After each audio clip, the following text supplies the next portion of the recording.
बिस्मिल्लाहिर्रहमानिर्रहीम। अल्लाह जे नाले सां जेको वॾो मेहरबान ऐं रहम कंदड़ आहे।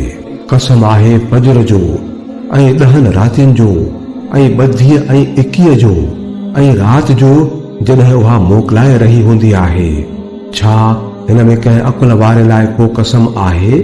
न ॾिठो अथई छा त तुंहिंजे रब छा कयो आद सां, ऊचन थंभनि वारी इरम सां, जिन जहिड़ी का क़ौम दुनिया जे मुल्कनि में पैदा ई न कई वई हुई, ऐं समूद सां बि जिन वादीअ में पत्थर टुकिया हुआ, ऐं मेखन वारे फिरौन सां बि।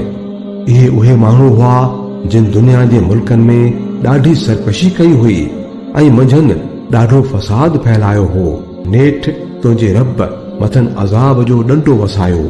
सची ॻाल्हि इहा आहे त तुंहिंजो रब घटि झलियो वेठो आहे, पर इंसान जी हालत इहा आहे त जॾहिं संदसि रब आज़माइश थो लहे ऐं खेसि इज़त ऐं नेमत थो अता करे त चवे थो त मुंहिंजे रब मूंखे इज़त वारो कयो, ऐं जॾहिं वरी खेसि आज़माइश में विझे थो ऐं संदसि रिज़्क़ मथसि तंग करे छॾे थो त चवे थो त मुंहिंजे रब मूंखे ज़लील करे छॾियो।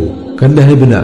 असुल ॻाल्हि इहा आहे त तव्हां यतीम सां इज़त वारो सुलूक नथा करियो ऐं मिसकीन खे खाधो खाराइण लाइ हिक ॿिए खे नथा उभारियो, ऐं मीरास जो सारो ई माल मेड़े खाई था वञो, ऐं माल सां ॾाढी मोहबत था करियो।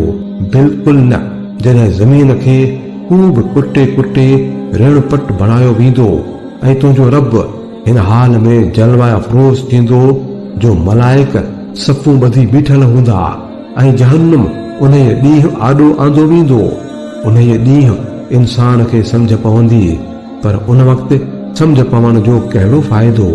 हू चवंदो त जेकर मूं पंहिंजी हिन हयातीअ लाइ अॻुवाट कुझु कयो हुजे हा, पोइ उन ॾींहुं अल्लाह जेको अज़ाब ॾींदो त अहिड़ो अज़ाब ॾियण वारो को बि नाहे, ऐं अल्लाह जीअं ॿधी क़ाबू कंदो तीअं ॿधी सोगो करण वारो को नाहे। ऐं मुतमइन थियल नफ़्स मोटी हल पंहिंजे रब ॾे, ईअं जो तूं ख़ुशि ॾाढो पसंदि थियल आहीं।